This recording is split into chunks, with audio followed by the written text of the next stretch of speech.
सुकन्या एक समर्पित महिला थी जो अपने पति और सास की सेवा करती थी। उसकी दिनचर्या में पूजा और घर की सफाई शामिल थी। यह एक साधारण लेकिन समर्पित जीवन था, जिसमें वह अपने परिवार को प्राथमिकता देती थी। इसके अलावा सुकन्या ने हमेशा जरूरतमंदों की मदद की। उसने कभी भी किसी को खाली हाथ नहीं लौटने दिया। उसके दरवाजे से सभी भिक्षुक खुश होकर लौटते थे। यह उसकी उदारता और मानवता का प्रतीक था। एक दिन सुकन्या की पड़ोसी ने उससे चकला बेलन और तवा मांगा। आवश्यकताओं को समझते हुए सुकन्या ने बिना सोचे समझे अपनी चीजें देने में खुशी महसूस की।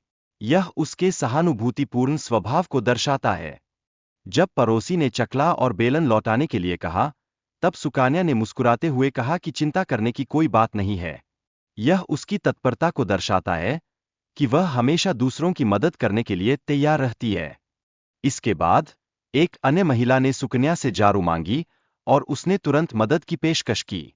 यह उसके उदार स्वभाव को और भी स्पष्ट रूप से बताता है। उसकी सहजता और दानशीलता हमेशा उसकी पहचान बनी रही। जब एक पड़ोसी ने अपनी बेटी के लिए गहने और कपड़े मांगे, तो सुकन्या ने बिना किसी संकोच के उसे देने का वचन दिया। यह उसकी सहानुभूति और समर्थन का एक महत्वपूर्ण प्रतीक था, जो उसकी आत्मा की गहराई को दर्शाता है।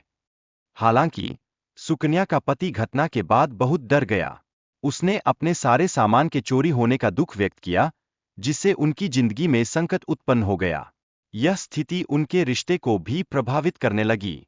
सुकन्या अपने पति को सांत्वना देती है और बताती है कि घर में अभी भी पैसे हैं, लेकिन फिर उसे पता चलता है कि उनका सुरक्षित धन भी चोरी हो गया। इस तरह की परिस्थिति ने उनके संबंधों में और भी तनाव पैदा कर दिया।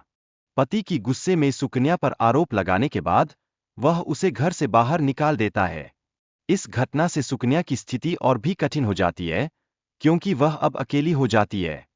इस कठिनाई में सुकन्या देवी लक्ष्मी से प्रार्थना करती है कि वह उसे माफ करें, क्योंकि उसके लिए अपने पति के बिना जीना असंभव लगता है। यह उसके जीवन की एक महत्वपूर्ण मोड़ था। तब देवी लक्ष्मी सुकन्या को बताती है कि आत्महत्या एक बड़ा पाप है और इसे नहीं करना चाहिए।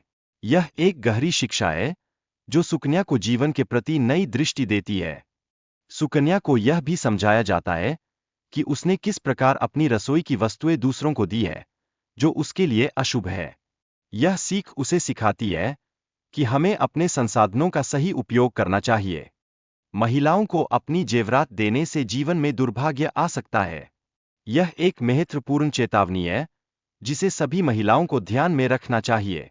यह एक सीख है जो भविष्य में मददगार साबित हो सकती है। अंत में, गायन की तरह सफेद वस्त्रों का दान शाम के समय नहीं करना चाहिए। इससे जीवन में अशुभ समय आता है, जिससे बचना आवश्यक है।